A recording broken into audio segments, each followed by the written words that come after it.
A Rússia estava escondendo algo enorme em Donetsk.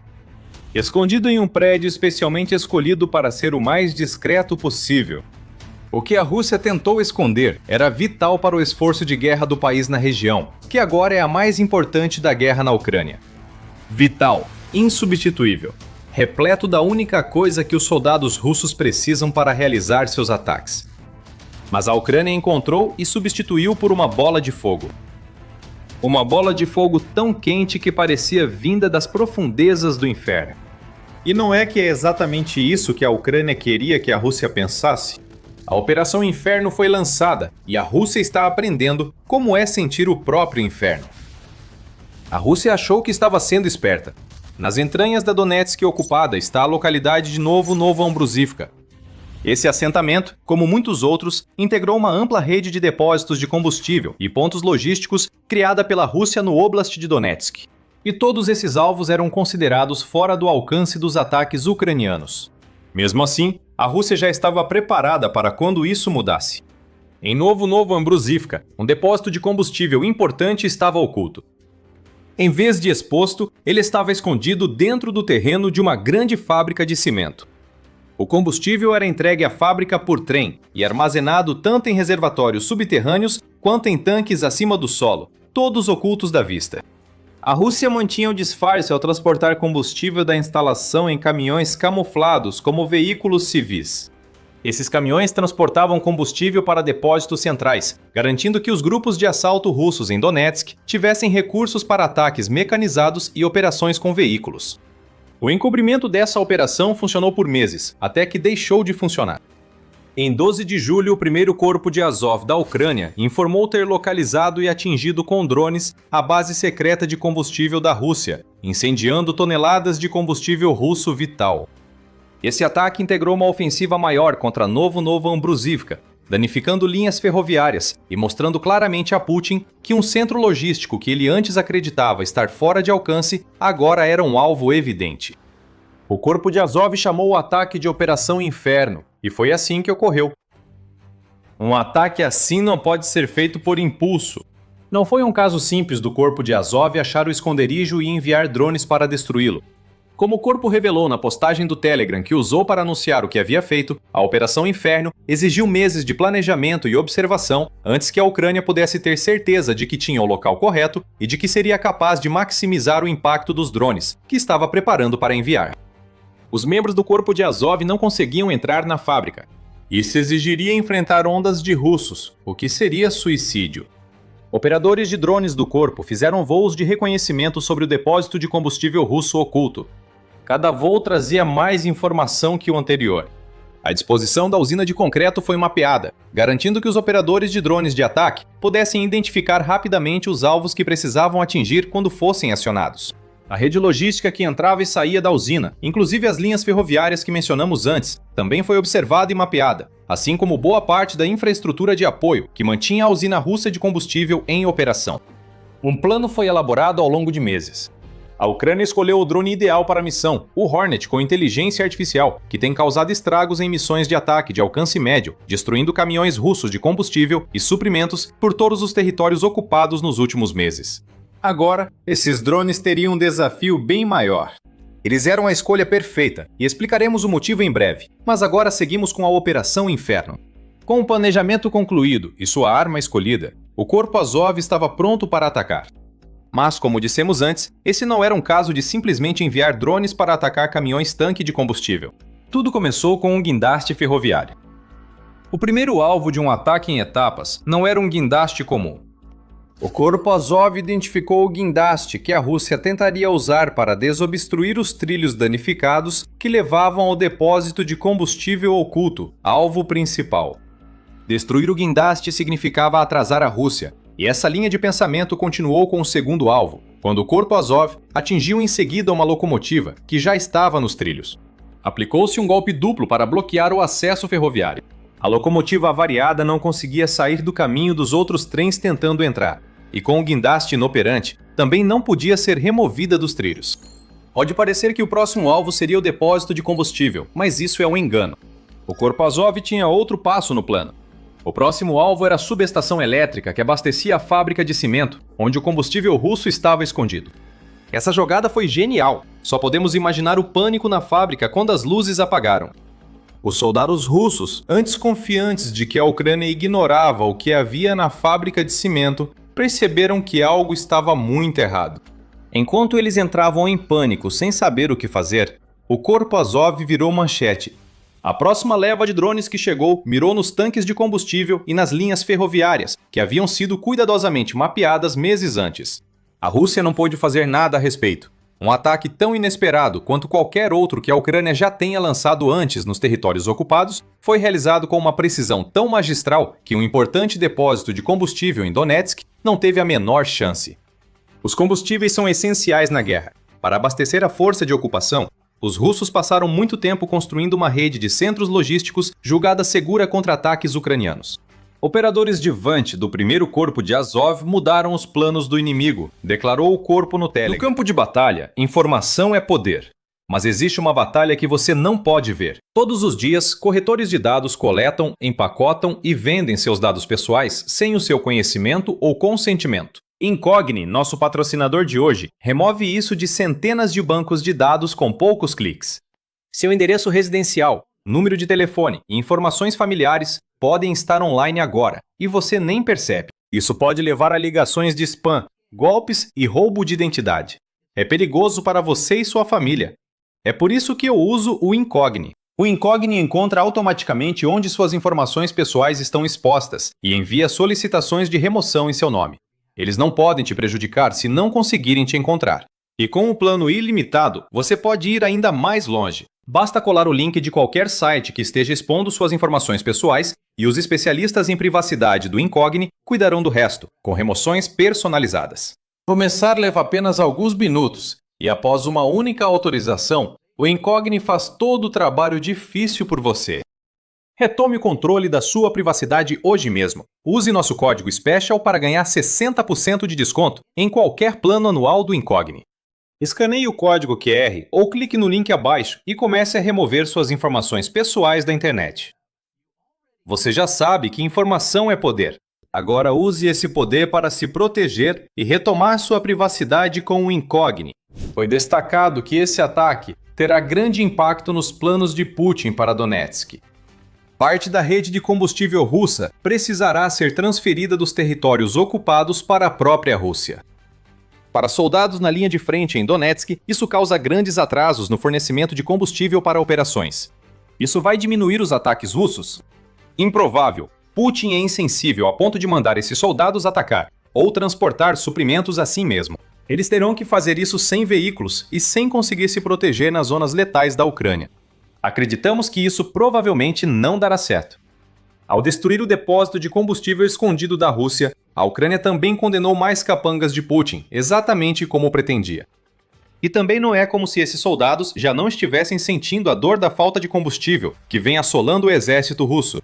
No início de julho, o ministro da Defesa da Ucrânia, Mikhailo Fedorov, afirmou que a campanha de destruição logística já fez soldados russos caminharem até 30 quilômetros para chegar à linha de frente.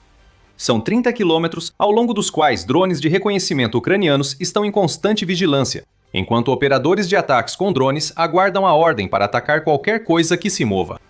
Vemos problemas logísticos e na infraestrutura crítica dos russos, o que também afeta a capacidade de combate das tropas. Vemos que a mobilidade das forças russas foi prejudicada.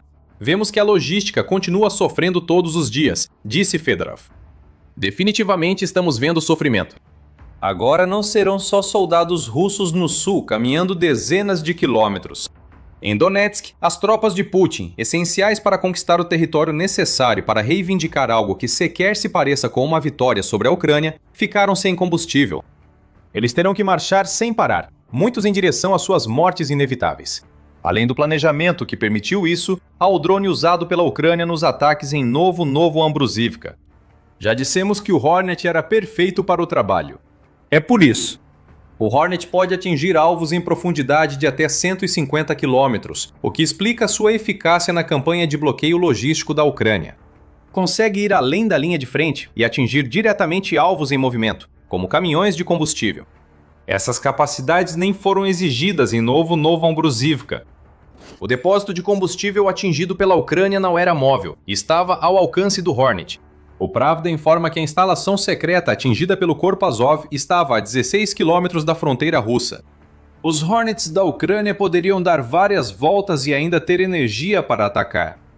O Hornet realmente não é o drone mais potente do mundo. Ele carrega uma ogiva de 4,5 quilos, mas isso foi suficiente para os caminhões-tanque russos. Eles são alvos frágeis e uma ou duas explosões já causam grande incêndio de combustível.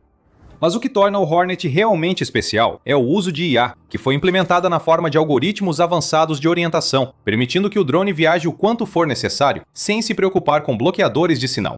Esse mesmo algoritmo também permite que o Hornet automatize a detecção e o rastreamento de alvos, o que significa que tudo que o corpo de Azov precisava fazer era programar os alvos apropriados no drone e deixar o algoritmo fazer o resto. Esta é a guerra automatizada em sua forma mais devastadora. Cada soldado russo que dependia da instalação secreta de combustível em Donetsk acabou de sentir a ferroada do Hornet. Enquanto a fábrica de cimento, que a Rússia pensava usar para esconder combustível, queimava, a Ucrânia tinha outras ações em andamento. A destruição da usina de Donetsk deixou os territórios ocupados sem combustível. A Ucrânia realizou outro ataque a mais de 800 quilômetros de distância, agravando ainda mais os problemas de combustível da Rússia. Mas antes de entrarmos nesse assunto, este é o The Military Show. Se você ainda não se inscreveu no canal, aproveite para clicar no botão e ativar o sino de notificações para ver mais dos nossos vídeos diários. No mesmo dia em que o Corpo Azov revelou que havia exposto um dos maiores segredos da Rússia com drones Hornet, outra notícia surgiu. A cerca de 800 quilômetros da Ucrânia, drones atingiram várias vezes a refinaria de petróleo de Sizra, no Oblast de Samara. Essa refinaria já foi alvo antes. Como era de se esperar, ela é capaz de refinar cerca de 8,9 milhões de toneladas de petróleo bruto, em combustível e outros produtos derivados do petróleo todos os anos. Desta vez, a Ucrânia foi além de apenas paralisar temporariamente a refinaria. Seus drones foram tão precisos que analistas acreditam que todas as unidades primárias de refino foram atingidas, potencialmente reduzindo a produção da usina de Syzran a zero. A Euromídia Press tem os detalhes. Ela relata que o ataque da Ucrânia começou em algum momento durante a noite de 11 de julho e continuou até as primeiras horas de 12 de julho. Por volta das 4 horas, e 30 canais de monitoramento como Supernova Plus e Chelenova Plus estavam noticiando o ataque, compartilhando imagens das chamas e das enormes nuvens de fumaça saindo da maior refinaria da Rússia. Não demorou muito depois disso para que o ataque fosse mapeado. Segundo o canal de inteligência de fontes abertas, Cyber Barashno, o ataque ucraniano a Syzran teria usado drones FPV-1 de longo alcance, atingindo 3 unidades de processamento essenciais para a planta funcionar. Segundo o canal, a unidade de processamento primário AVT, AVT5, foi atingida. Essa única unidade representa 2,6 milhões das 8,9 milhões de toneladas de óleo que Syzran processa anualmente, o que equivale a cerca de 30% da capacidade. A AVT-AVT6, responsável pelas 6,3 milhões de toneladas restantes, também foi atingida. E também parece que os drones da Ucrânia atingiram o reformador catalítico LCH-3511-600 na refinaria, que é usado para fabricar componentes necessários para a gasolina. Se os relatos forem corretos, vemos duas coisas. Os drones da Ucrânia estão cada vez mais precisos, a ponto de a Rússia não poder mais recorrer de forma crível à sua desculpa habitual dos destroços de drones, pois está claro que a Ucrânia acertou diretamente exatamente o que queria atingir. E segundo, toda a refinaria de Syzran acaba de ser desligada. Toda a capacidade de processamento de petróleo foi destruída e pode levar semanas ou meses até a Rússia retomar, mesmo que parcialmente, o funcionamento da planta. Afinal, não é exatamente fácil para a Rússia conseguir os muitos componentes necessários para reparar ou reconstruir essas unidades de processamento destruídas quando está sob o peso das sanções ocidentais, que foram criadas justamente para impedir que a Rússia compre esses componentes. Chamamos de 1-2, quando o Corpo Azov destruiu a ferrovia e depois o combustível na instalação secreta de Donetsk. Podemos repetir esse termo aqui.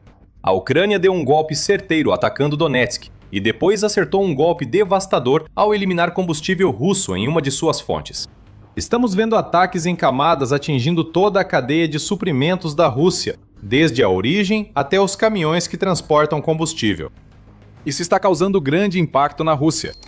Já há uma crise de combustível em curso e toda a Rússia está sendo afetada.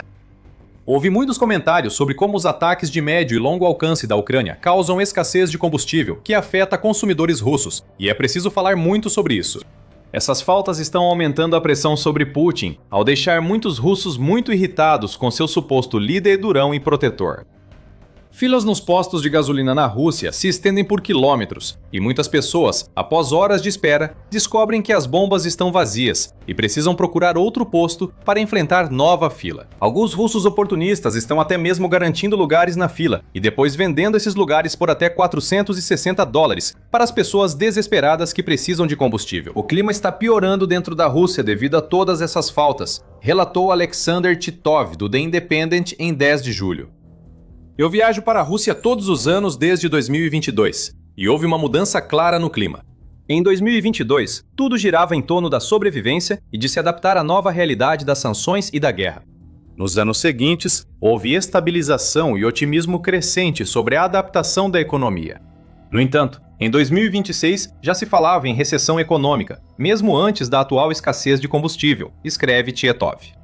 Tudo isso faz parte da pressão ucraniana sobre Putin. O ataque em Donetsk mostra que a Ucrânia intensifica sua campanha para criar crise de combustível na Rússia. Agora não é só a pessoa comum na fila do posto de gasolina que sente isso. Os soldados na linha de frente estão tendo o combustível que alimenta seus ataques retirado. A ideia é simples: cortar o combustível dos militares paralisa a máquina de guerra russa. A Ucrânia intensificou sua campanha contra o abastecimento de combustível. Agora está atacando navios-tanque no Mar de Azov para impedir que gasolina e diesel cheguem à Crimeia e aos territórios ocupados no continente. Acabamos de ver a Ucrânia executar um ataque bem planejado contra uma instalação de armazenamento de combustível escondida em Donetsk.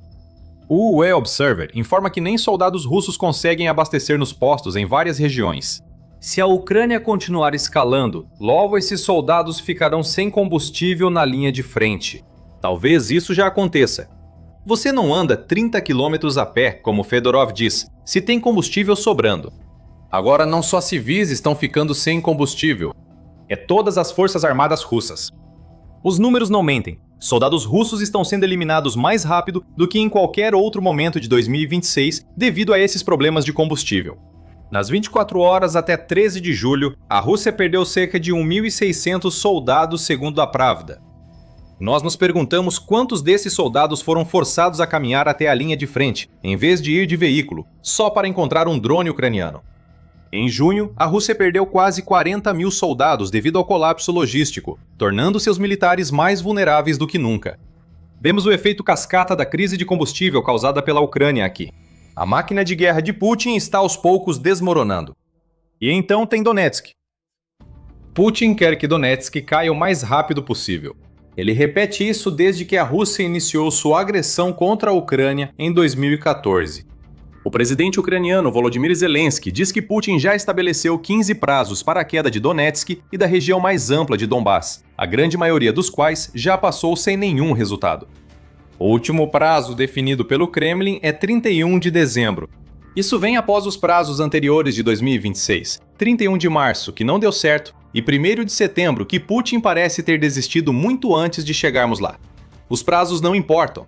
A Al Jazeera diz que no ritmo atual de avanço da Rússia, levará mais 5.150 dias, ou cerca de 14 anos para conquistar o restante de Donetsk. As chances são de que Putin já esteja morto até lá. Combustível queimando em depósito oculto, a menos de 20 quilômetros da linha de frente, não ajudará a situação da Rússia. Isso representa outra desaceleração, mais soldados forçados a se deslocar a pé pelas zonas de abate, e principalmente o fim da fantasia de Donetsk de Putin. A Rússia não vai tomar Donetsk, pelo menos não tão cedo. Enquanto Putin tenta entender o que acontece a seguir, o corpo Azov avança. Provavelmente há mais drones de reconhecimento no céu vasculhando o próximo alvo que a Rússia tentou esconder e que a Ucrânia, em tese, não deveria conseguir atingir. Mencionamos as enormes filas nos postos de gasolina na Rússia, mas não falamos das brigas, armas, facas, polícia e, sem um jeito melhor, da merda. Caos e violência dominam as filas dos postos de gasolina. Saiba mais assistindo ao nosso vídeo. E se você gostou deste vídeo, inscrever-se no The Military Show está a apenas um clique de distância, e nós vamos trazer diariamente para você as últimas falhas da Rússia em sua invasão malfadada da Ucrânia. Obrigado, como sempre, por assistir.